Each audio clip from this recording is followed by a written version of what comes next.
journal avec STM Transport Voyageurs. Une nouvelle façon de voyager.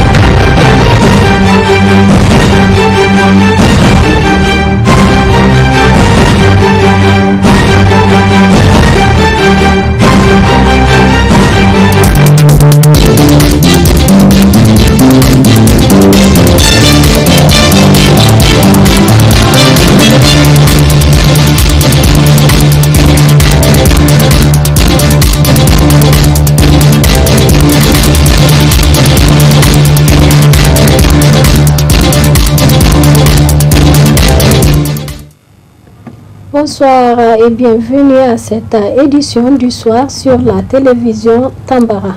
Ceci dit, le ministère des Affaires étrangères et de la communauté nationale à l'étranger de la République algérienne démocrate et populaire en visite de travail au Niger. Le ministre d'État, ministre des Affaires étrangères et de la coopération de la République du Niger ont animé une conférence de presse ce matin à l'hôtel Radisson Blu. Celle-ci est relative à la situation sécuritaire au Niger. D'autres détails dans ce reportage de Ramat Oumarou et Abdel Nasser Abdou.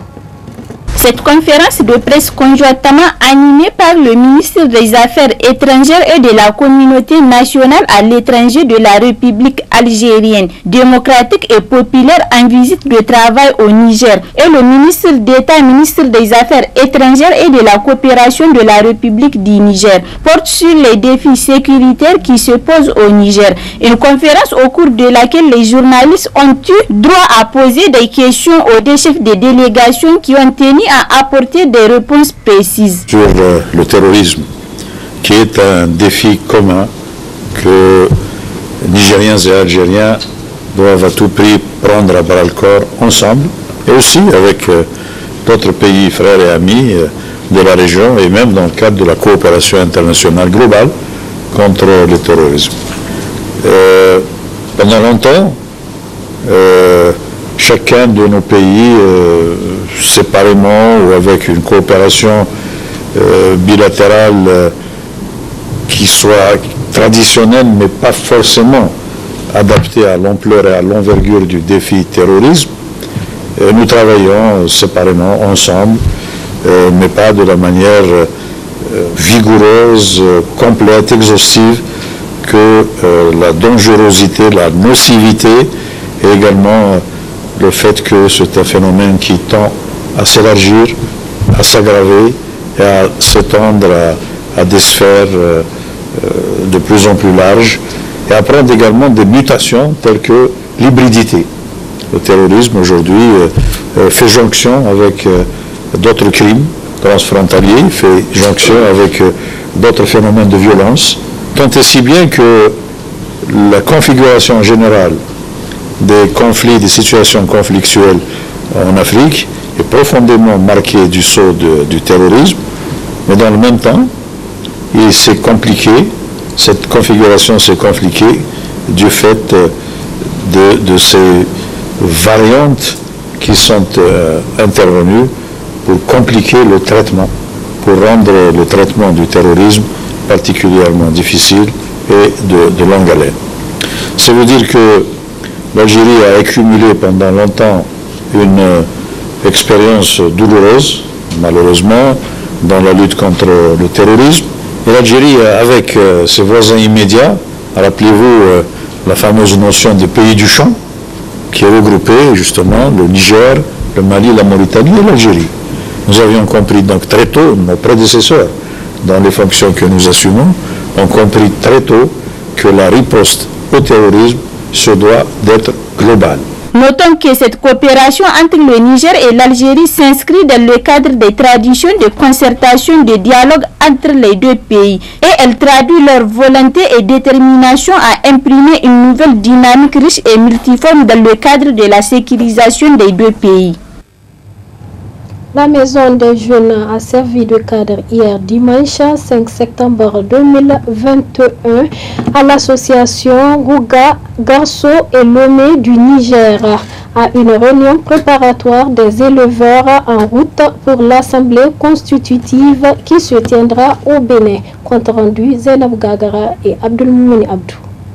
C'est à la faveur d'une forte mobilisation des éleveurs qui peut permettre de constituer un réseau sous-régional que le réseau des éleveurs du Niger a réuni ces derniers des différents Rouga, Garso et Lamé afin de préparer les éleveurs pour la participation à l'Assemblée constitutive qui est composée de 16 pays membres de la CEDEAO, dont le Niger, qui l'élevage constitue sa seconde richesse. C'est une réunion qui regroupe les Rouga, les Garçons, les Lamé, et puis un certain nombre de tous ceux qui ont une attention particulière pour l'élevage, pour d'abord discuter des problèmes de l'élevage que nous vivons, d'une part, mais surtout pour préparer un processus de constitution d'un réseau sous-régional, c'est-à-dire c'est un réseau sous-régional qu'on veut faire.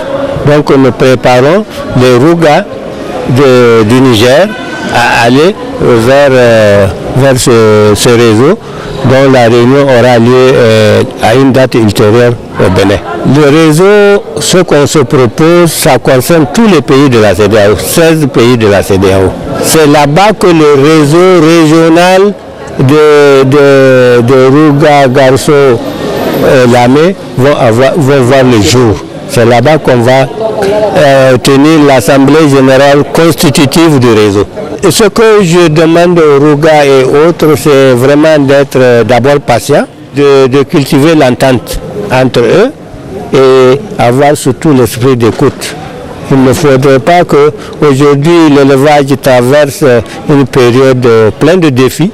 Et c'est ensemble, en réfléchissant ensemble, en voulant avoir tout le monde, qu'on peut proposer des solutions viables à nos autorités. Espérons qu'à l'issue de cette assemblée constitutive qui se tiendra au Bénin, les éleveurs vont trouver un terrain d'entente afin de résoudre les problèmes des éleveurs tout en partageant les différents modes d'élevage dans les autres régions du pays.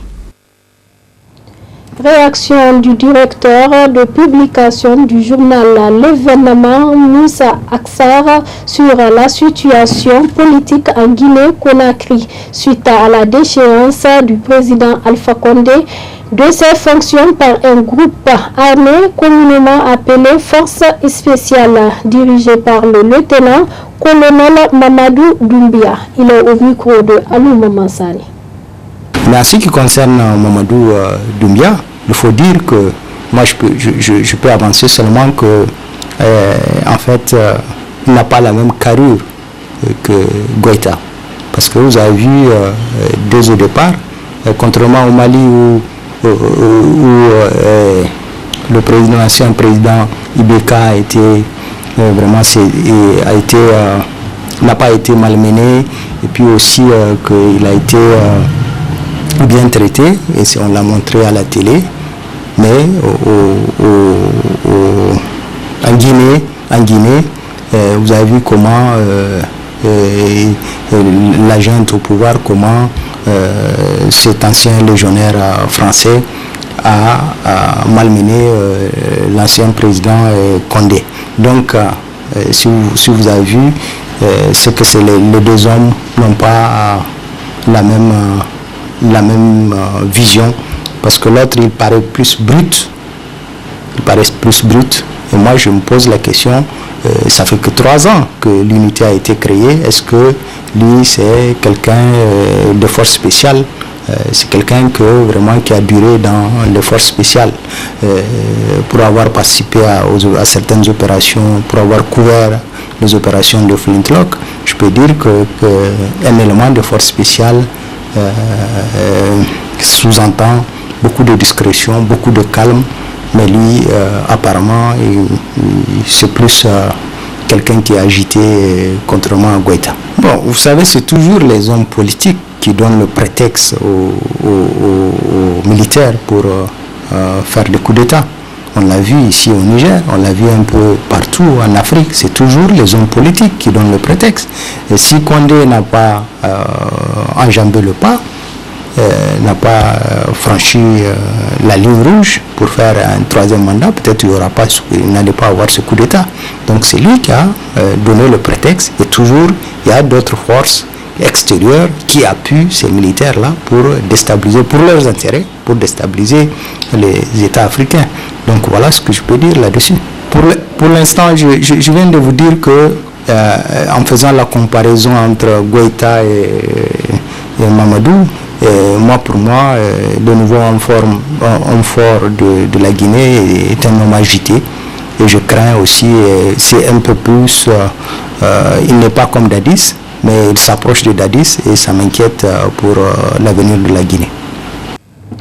Série de formations organisée hier dimanche par l'ONG AFIS Niger à l'intention des jeunes de 3 départements de la région de Tillabéri. L'objectif de cette formation est de contribuer pour lutter contre le chômage des jeunes au Niger, surtout dans les zones rurales. Compte rendu Alouma Mansani et Abdulmoumouni Abdou.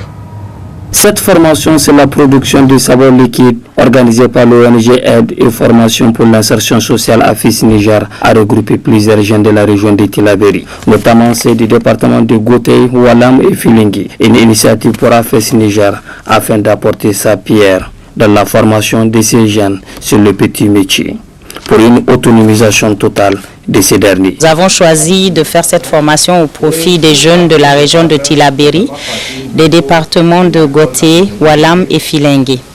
Donc, comme vous le savez, l'ONG AFIS Niger lutte contre l'exode rural. Donc, tous ces jeunes sont issus des communes de Simiri, d'Amana et d'Argol.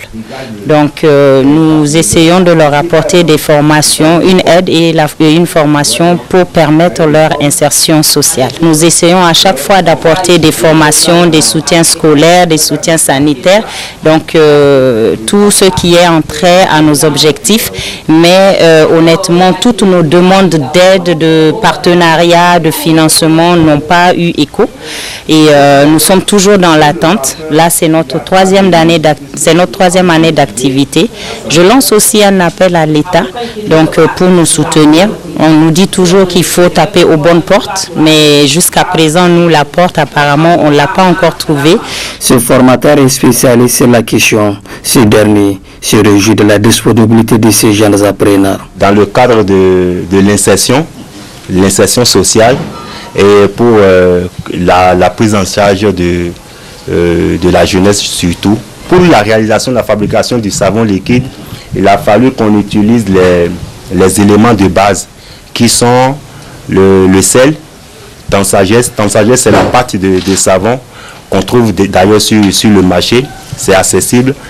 Vous avez aussi le parfum, le colorant, le neutralisant, l'acide citrique bien sûr qui va avec. Je crois bien, avec l'attention qu'ils m'ont accordée, je crois bien que c'est bien assimilé. Tu peux faire ça? Très bien, je crois. Enfin, ces jeunes venus de 3 départements de la région de Tillabéri ont aussi appris toutes les techniques relatives à la production de savon liquide. Une occasion pour partager leur petite expérience au niveau de leurs localités respectives. L'ONG AFIS Niger, pour sa part, continue d'apporter des solutions réelles et durables à l'exode rural qui devient de plus en plus influent en Afrique. Tenu hier à midi au Palais des Sports de Niamey du championnat national de judo édition 2021. Ils étaient nombreux les judokas venus des 4 coins du pays pour la circonstance. Compte rendu Ralia Sami et Ibrahim Kantama. Ils sont au total près de 250 combattants pour 3 catégories différentes venus des 4 coins du pays pour participer à ce championnat national de judo. Un championnat organisé grâce à l'appui de certains partenaires, mais qui a encore besoin de beaucoup d'autres améliorations. On aurait bien voulu organiser une compétition chaque mois au moins. Malheureusement, l'impossible n'est tenu. Parce que même pour tenir ce championnat, Dieu sait qu'il nous a fallu recourir à la croix et à la bannière. c'est traduire le sport au Niger. C'est très compliqué, mais nous remercions quand même les quelques partenaires qui ont bien voulu nous accompagner. Il n'y a pas que la diplomatie qui honore un pays. C'est le sport qui est la vitrine principale d'un pays qui permet au drapeau du pays de flotter dans les grandes instances, dans les grandes arènes. On ne peut pas également regarder rien que l'État, puisqu'il y a des opérateurs économiques qui ont besoin de la promotion. Il faut que tout le monde se mette ensemble, que tout le monde comprenne qu'on ne fabrique pas un champion en un jour. Un champion se fabrique sur une préparation de plusieurs années pour qu'on puisse compter sur lui et rapporter quelque chose. Sur le plan technique, d'importantes évolutions ont été enregistrées comparativement aux éditions précédentes. On a eu à faire de recyclage des formations pour les entraîneurs et pour les arbitres. Si vous constatez même, le staff technique, les tables techniques et tout ce qui suit l'organisation a été vraiment dirigé par des dames, des jeunes filles. Donc on est sur ce chemin-là pour vraiment mobiliser, encourager les filles à venir au judo. Le ministère de la Jeunesse et des Sports n'a pas manqué d'apporter sa contribution dans le cadre de l'organisation et surtout pour la réussite de cet événement. On est en train d'assister au championnat national de judo qui a vu la participation de toutes les régions avec 3 catégories aussi de combattants, dont, si je me laisse calculer, à près de 250 combattants qui se regroupent donc sur le tatami et en train de dégager les champions. Je tiens vraiment au nom du ministre de la Jeunesse et des Sports à féliciter d'abord la Fédération nigérienne de judo qui n'a ménagé en tout cas aucun effort pour regrouper ces jeunes. Aussi le ministère de la Jeunesse, je crois, en tout cas pour ce démarrage, est en train d'appuyer les fédérations sportives. Après les différents combats qui ont opposé plusieurs judokas sur le tatami du Palais des Sports, les meilleurs se sont fait distinguer et ont été médaillés selon les catégories. Et c'est sur une note de satisfaction générale qu'a pris fin ce championnat national de judo édition 2021. C'est la fin de ce journal. Merci de nous avoir suivis et bonne suite de programme sur la télévision Tambara.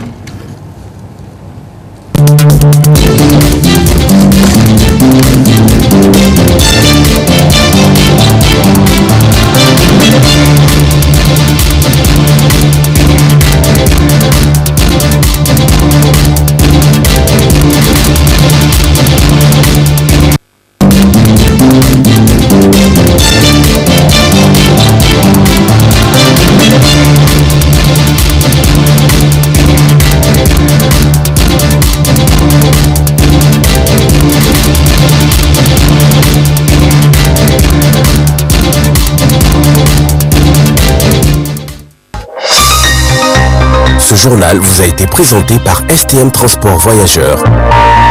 Une nouvelle façon de voyager.